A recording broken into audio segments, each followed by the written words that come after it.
Hey, it's Spot again. These are the news for February 14th, 2001, evening edition. I'd like to comment to begin with on some of the headlines I see sometimes reading the news. For example, I saw a headline today that read, "Cancer supporters shave heads." Okay, so what we have on our hands here is some kind of pro-cancer skinhead group, right? Fail. People have been making a big deal, saying that Chandra Levy's mom admitted in an interview that she isn't quite sure when DK killed her daughter. To me, that is a misrepresentation of what she said. What she said is that although she is pretty sure, she still has a 5% doubt. And no wonder there is no confession, no physical evidence directly tying him to the crime. It's a circumstantial case. Now, I'm not saying that this isn't the guy that did it, but my doubts are actually even larger than Susan Levy's. And the reason is that Condit acted way too shysty after Chandra's disappearance. I don't think an entirely innocent man would behave that way. In the San Francisco Bay Area, the Bay Area Rapid Transit General Manager, Dorothy Dugger, may lose her job over her handling of the shooting of Oscar Grant by a police officer. The BART Board of Directors already met last week and voted to have her resign. The vote was invalidated because of lack of mandatory public notice for the meeting, but they are moving to meet again this week. In New York, Maksim Gelman, the serial stabber, has been charged with a slew of charges including murder, attempted murder, and robbery. In Texas, a student at Texas A&M died on Friday of meningitis. His parents are now pushing to make vaccination mandatory for all college students against this disease. I would actually advise anyone, really, to get vaccinated against both bacterial and viral meningitis. Both of these infections can be fatal, and one of them is particularly contagious.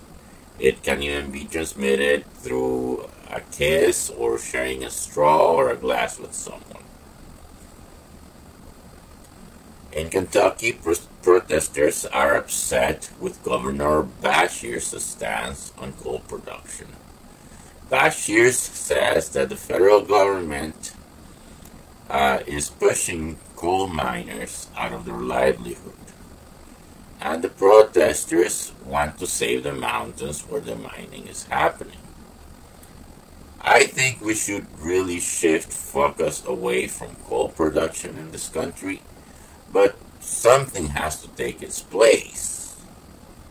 And to leave these workers in the lurch is really unconscionable, especially in these economic times. It probably would not be that hard to figure out a way to have them be part of an alternative to coal mining so that they can feed their families. For that matter, because of our huge reliance on coal for energy production, I'm not sure an alternative is really viable in the short term.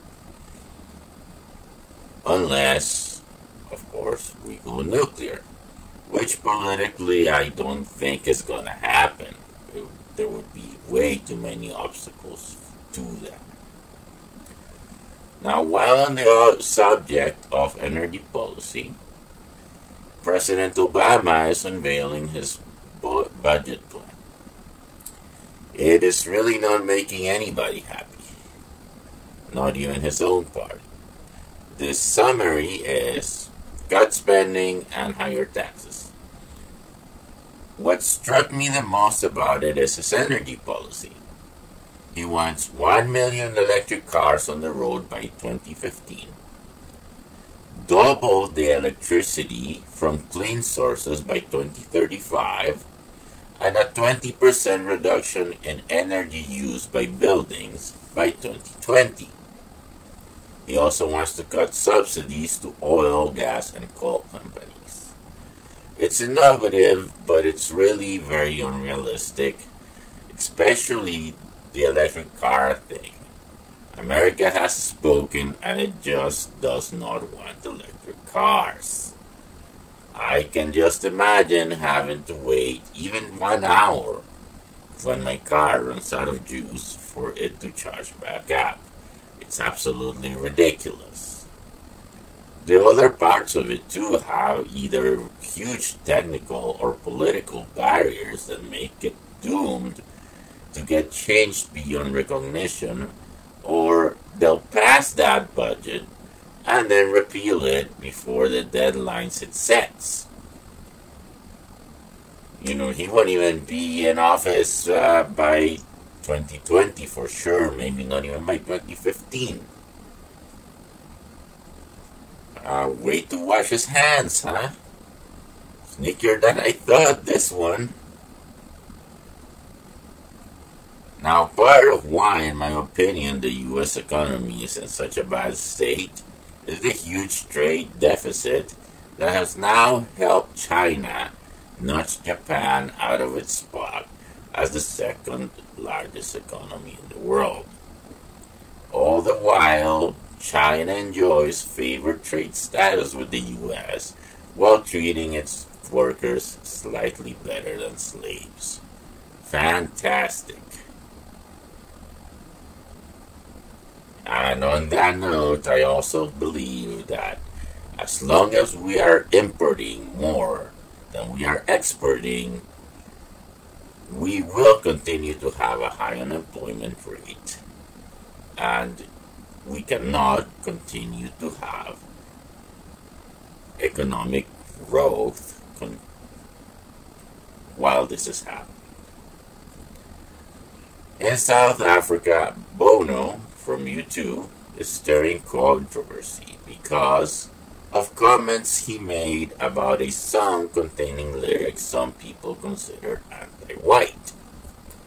I don't get this controversy because the guy was just commenting on music, not advocating that people take up arms and shoot anybody.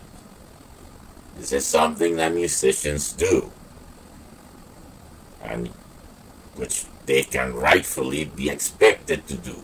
If you're a musician, you like to talk about music.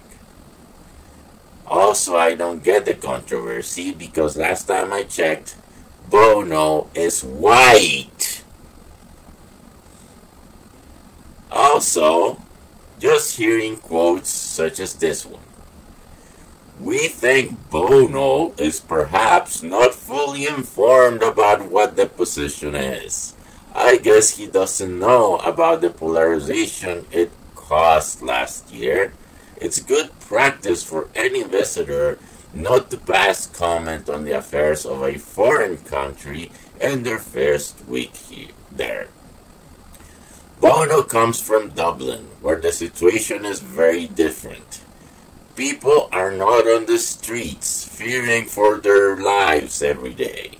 If he had taken cognizance of the fact that life is different in South Africa, he might not have said it. This is by the mouthpiece of the AfriForum. And it leaves no doubt in my mind that the people who have taken offense to Bono's remarks would love nothing more than to return to apartheid. In other international news, in Egypt, a memorial was held today for the victims of the violence during the overthrow of Mubarak's regime. Meanwhile, protests continued throughout the country even as the military tried to persuade protesters to go home and go back to normalcy.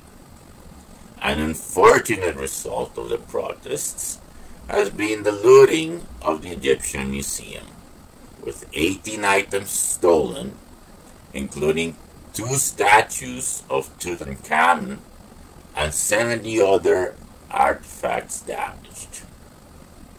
Protests also continued in Yemen for the 3rd day in a row, as a political coalition is calling for the end of the president's 32-year-old rule. Protesters also came out in force against Iran's government. And although protests were called for in Libya via Facebook, it is not clear whether or not they took place yet. Now, on a lighter note, for you gamers out there, Sony Ericsson plans to release a PlayStation Android phone in March. They plan to have 50 games available for it. I haven't heard much about this before, but if it has multiplayer capability, I predict it will be very successful. In sports, Brazilian soccer player Ronaldo is retiring. Apparently, in addition to other sport-induced injuries, he had hypothyroidism for a few years now, and he went all that time without the indicated hormonal treatment for it because it would have been considered doping. Well, at least he did have a good run, and I do wish him the best in retirement. Happy Valentine's Day, everybody, and that's my take on the news. Thanks for watching, and have a good one.